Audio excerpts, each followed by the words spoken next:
everyone. This is Chris Keys for Premier Guitar, hanging out today with Dan Johnson, who is a guitar tech for Dan Auerbach, obviously with Black Keys. How you doing today, Dan? Good, thanks. So, obviously, he's the best dressed tech we've ever seen in any of our rig rundowns, so that award goes hands down to Dan. So, Thank you. I'll let you, the class man, take us through what we see here, the amps. Okay, so we have 3 amps that are on all the time, and they're split inside my rack here. All my pedals are in this rack with the RJM loop effect gizmo. So they're split back there, but they're all on all the time. This one goes through a tape delay, and this one has some reverb, and that one is just dry. So What dictates what pedals are going through? Like, how did you guys decide, putting the delay through the Marshall and whatnot? well, because the bass sound with no effects is just straight amp pretty much, except for this has the tape delay on it. It just gives it some, fullness and differentiates the tone between them. The pedals, though, they all go into all amps. Okay. Whenever like a fuzz comes on, everything's fuzzy, or the boost. Three different amps. How are you setting them? I guess tonally. Like, I imagine you're getting a lot of your dirt and overdrive from the amp, and these two are kind of set up clean. All dirty. Oh, all right. They're all pretty dirty. This one's got a browner sound, and this is a little more Fender, spiky, trebly. It's traditional, got a little more chime to it. This one is a Victoria Double Deluxe. That's like 2 Tweed Deluxes in 1 amp, and it's very squishy sounding. They're not like super dirty. They're just at the threshold. So if he plays lighter, they get a little cleaner. Right, exactly. So, and they're all on all the time. We don't switch. We do switch a lot of things, but we don't switch the amps at all. We just bring in like a little boost. Is there anything specific you do to the amps other than maintenance, or is there anything that you guys have collaborated in that regard? No, not really. I just maintain them. Tubes, whatever repairs need to be done. I mean, I had to put some resistors on the power section of this recently, but generally I don't really work on amps unless it's something that's obviously broken. Guitars are safer. Yeah, I've always just specialized on the instruments. I build guitars, restore old stuff, so I understand how they work and I keep them working, but I don't really design my own circuits or anything. Yeah. So. And what about speakers? Anything special going on, or is it pretty much stock from the yesteryear? These have been replaced with Jensen's. This one here has 2 25-watt greenbacks and 2 vintage 30s. And that just has a couple of Eminence red coat, maybe. I think that's a copy of a Vox style speaker. All right, what do we see here, Dan? These are the main pedals. You just have a big muff here. This is unusual. It's all made by the Shine company, Japanese fuzz wah, although we don't use the wah part. It's got a real mid-rangey sound. It's a lot different than the big muff. This is a vintage companion fuzz, and the companion fuzz goes into this EQ over here too, so that we can cut some of the lows and bring back some of the mids that are scooped out. It's a very cool octave fuzzy sound, but it kind of scoops the mids out. Even though it gets a lot louder, you have to bring that back into it. Just regular tremolo and the Boss super octave with the phaser. Those are together in one loop. That's the tighten up sound at the end. This pedal I used to use as my splitter. It's a great pedal and it does a lot of things. But I used to use it as the splitter when we used only 2 amps, but it has such a warm boost that I have it in there now just for the boost. So that when we use that, which is something we kick on pretty often, it's not a lot of other boost pedals they add a lot of top end to them, and this keeps it kind of pretty transparent sound. Yeah, that's mostly what we're using. I mean, there's a couple of, like, obviously everything's patched into this effect gizmo, and then I have a whole B rig that I'm building. I built this rig myself, so it's still a work in progress. I've only been working on it for, I don't know, a while. Every day I work on it pretty much. But this is just space for building a whole B rig, which is only started. I have this space allotted in the drawer there, but I have to still go out and get a lot of those pedals. I have some of them, but this drawer down here has all the MIDI stuff on it. because there's a MIDI volume control, and then these Lely boxes, they do the splitting of the signal. That's just a spare extra one there. You can see the tape delay. Oh. Yeah, I mean, it's just a full tone. There's not much to see, really. And it's strapped in there so that it can ride back there all the time. But that's about it, really, for the rig. All right, so this is what Dan Auerbach's seeing on the floor. Talk to us what's going on here. Okay, this is the pedal board. Like the rack, it's also been a long work in progress.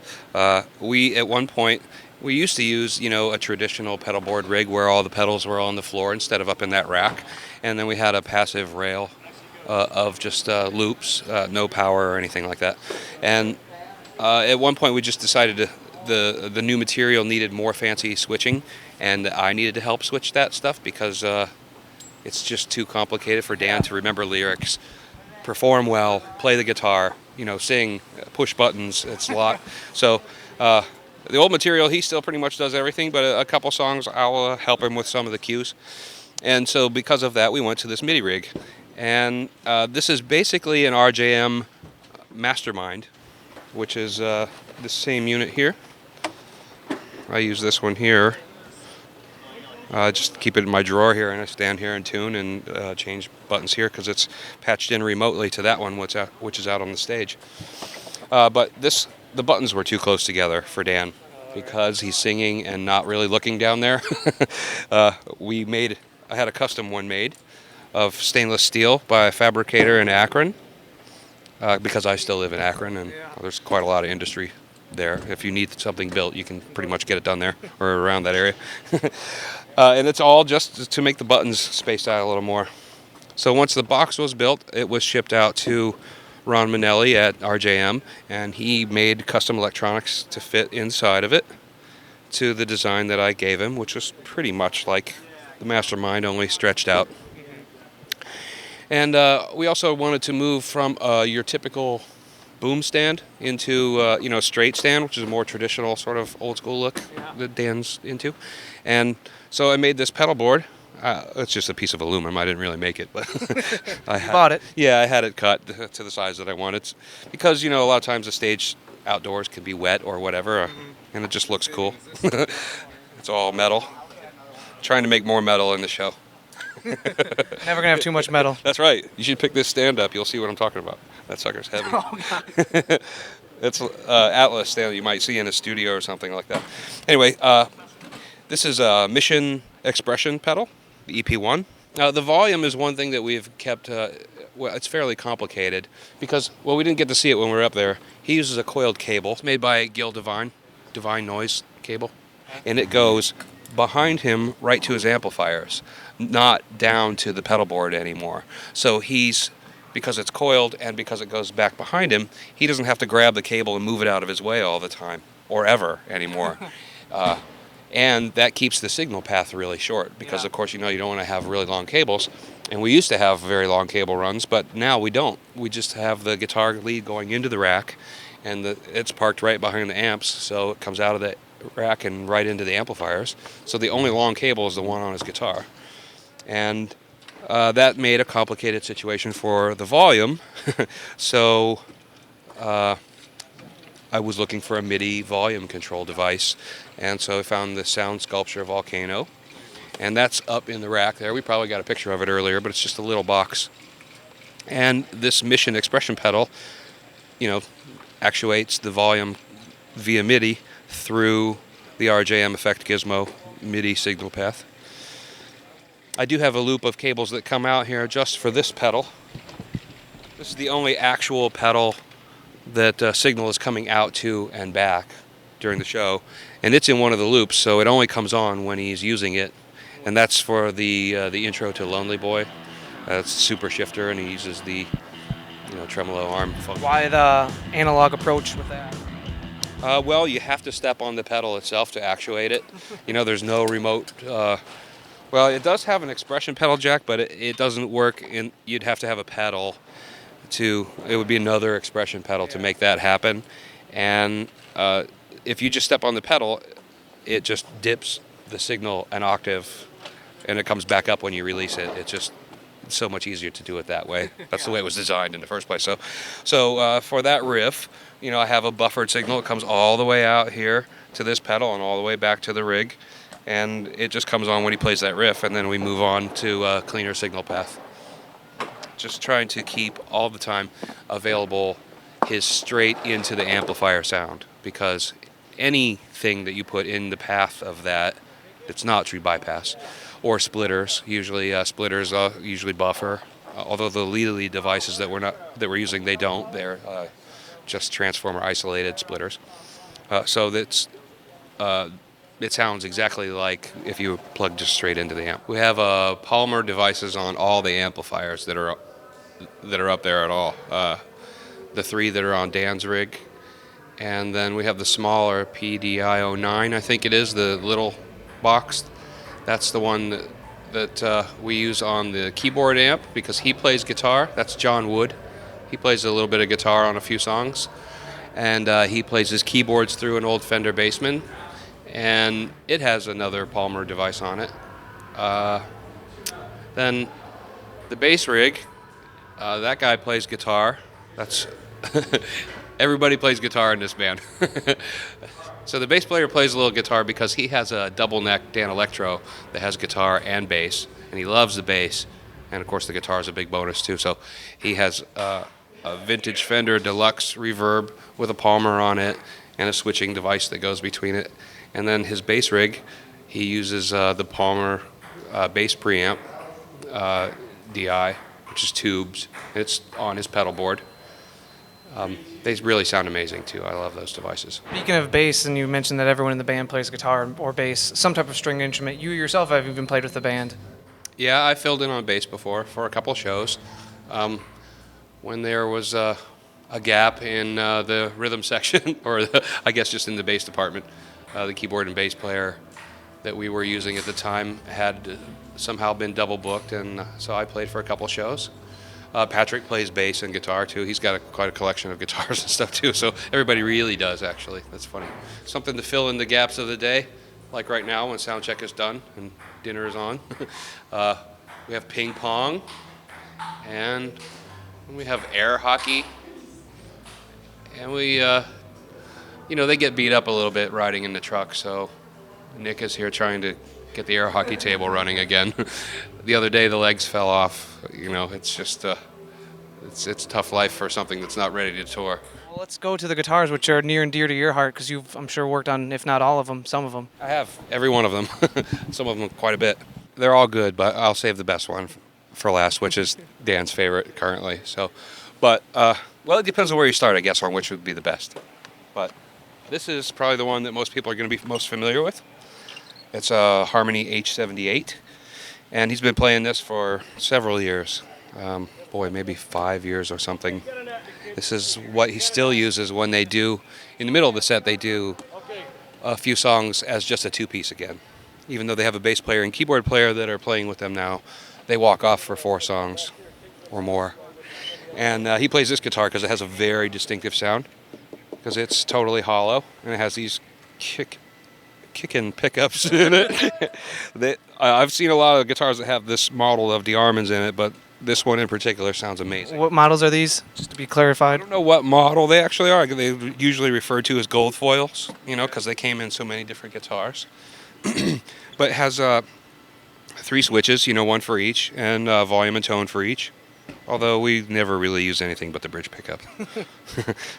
And before we go any further, you should fill us in on, your story with not only these guitars, but guitars in general. You have your own shop in Akron. Yeah, well, working on guitars in my shop has really been the biggest portion of my career of working on, in the industry, I would say.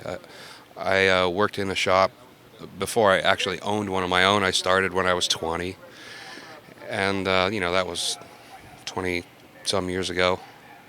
So I did that for a while, and then around 98, I started working with Judas Priest. And I toured with them for a few years and had a big break in the middle of it. So I had saved up enough money that I could open my own shop. And it was great. I had maybe a year or more off from the touring with them. they were just taking a break, so it was good timing to start a business. And in wandered Dan, and that was, like I said, around '98. And he was a teenager still. He was probably 18 or 19 years old, and came in with his first guitar. I Which did was some work on it. It was like a Tysko or a Tysko copy. It was it had a different paint job on it, I think. And I changed a couple things. I think I put a bridge on it or something that would keep it in tune or whatever. But it was a gift from his mom, which was very sweet. But anyway, he's always collected guitars, so he's had quite a lot of different ones over the years. But this one, he's had in his operation for some time, and he bought it from one of my helpers at the guitar shop in Akron. Had a guy helping me for a while that had this thing, and it needed a little bit of work, and he wasn't working on it because we had other things to work on at the time. And then Dan came in one day and saw it and said, "Ooh, how much for that one?" So the next time he came in, I think he didn't buy it that day. The next time he came in, it was ready for him. I said, "Get that thing ready. He might buy it," and he sure did.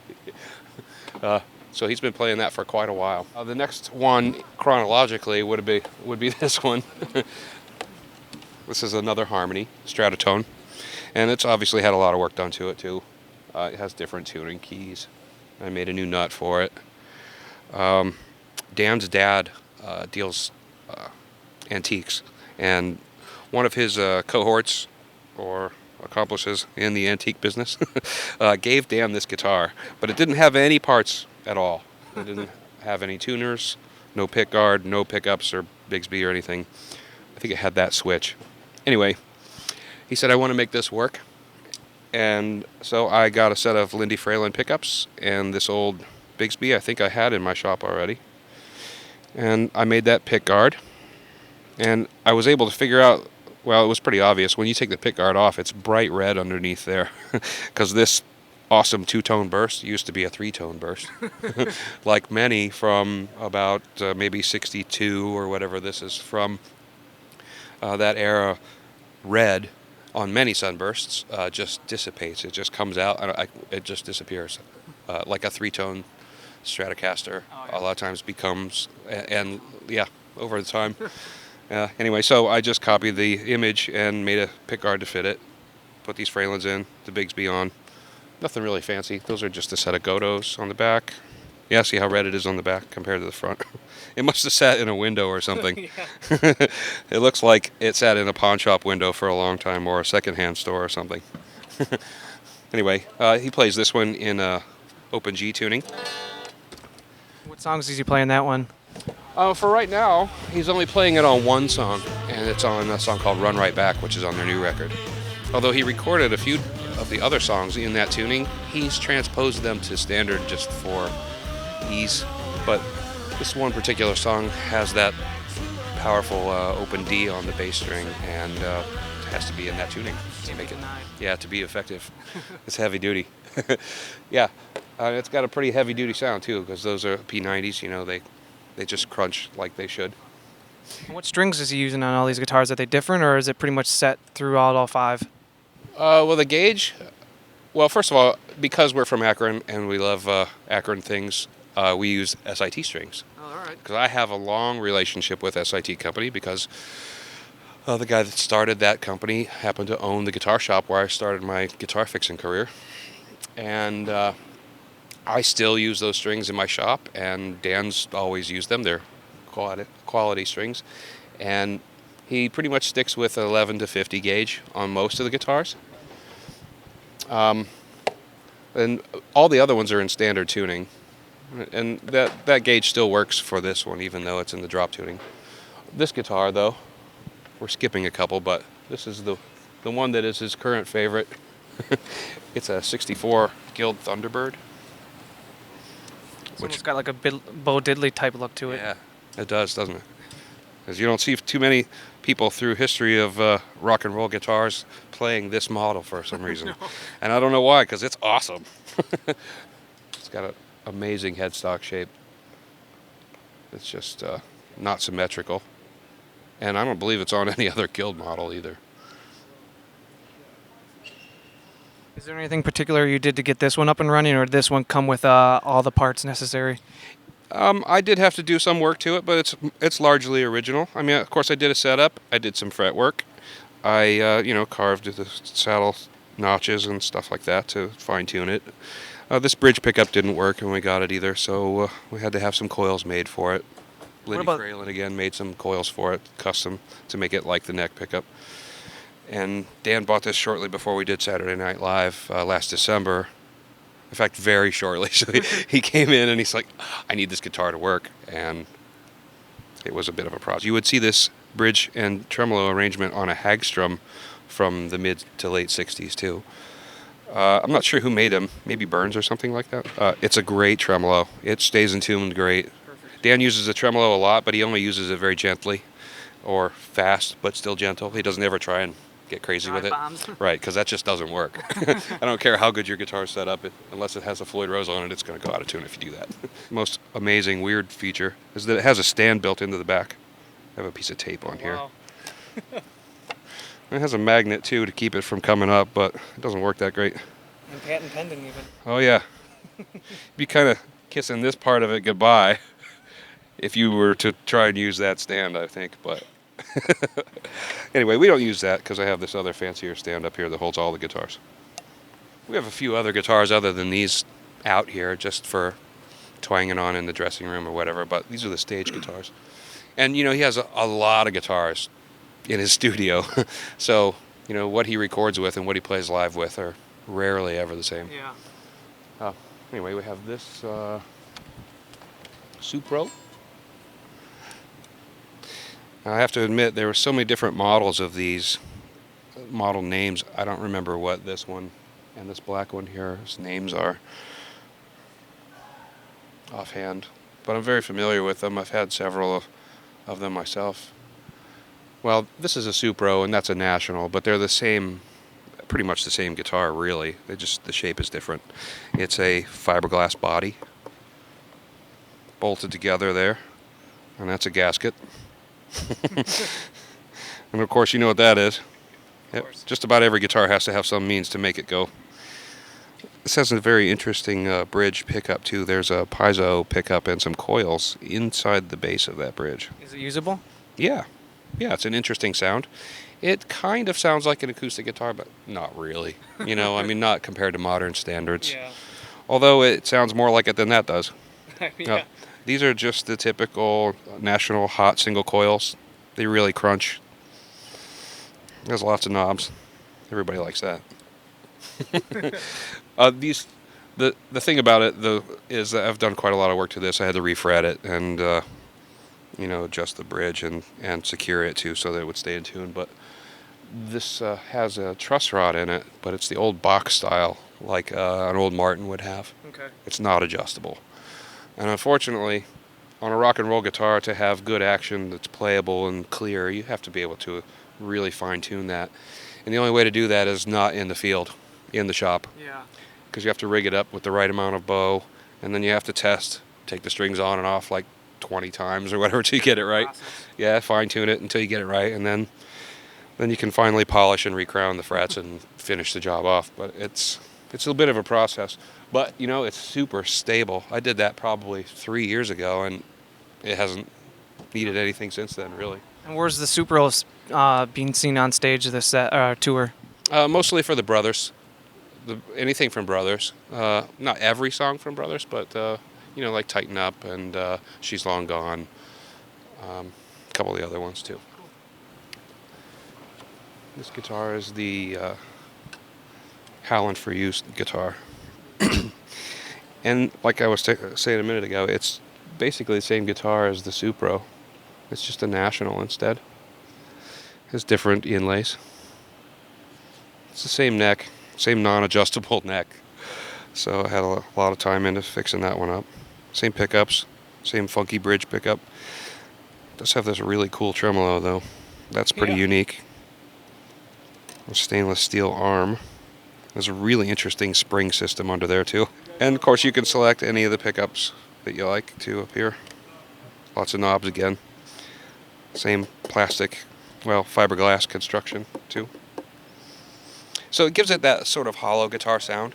Like the harmony, the first harmony that we were looking at, it's totally hollow, and that's a big part of the sound that Dan gets when he's playing, especially the two-piece stuff. When it's just him and Patrick on stage, feedback is a big part of the show. Yeah. Because he's playing really loud, and he's got the big muff on, and it's, exploding. I was gonna ask, is there anything that, like most camps, they have like an NS2, they with a noise suppressor try to squelch some of that. With you guys, do you guys welcome it? Is it? We don't use any noise suppressors. The noise suppressor is the amps facing about 45 degrees off to the left. Because if they were facing right at him, it would just be out of control. Yeah. Now, I can't forget the El Camino inspired guitar case, can we? No, this is the trunk made by R&R that we ride the guitars all in. Oh, at least Dan's guitars are right in there. That's my pedal board on top, of course. But we had it made in white, and then our stage manager, Nick Close, had this brilliant idea to get some woody panel sticker paper right from the Chrysler parts department, I think. Oh, wow. Yeah. So we trimmed it and put it on there to make it look like the van on the cover. All right, Dan, final question of the rig equation is always the pick. So what's Dan's favorite choice right now? Yellow Tortex, turned black and printed. It's actually the old yellow Tortex picks. We had them made, of course, in black, and they have the Black Keys logo from the kick drum. That's actually Patrick's artwork right there, because Patrick traditionally has always done the kick drum with a Sharpie. And we took a close-up and sent it to the company, and they put that image on the picks, which is pretty cool. Keyboard picks and bass picks, and Patrick has his own picks too. They say like head of the drum percussion department or something like that on them. That's perfect. Well, thank you very much, Dan. Thanks, This is Chris Keys for Premier Guitar, and that's the Arctic Monkeys sound checking.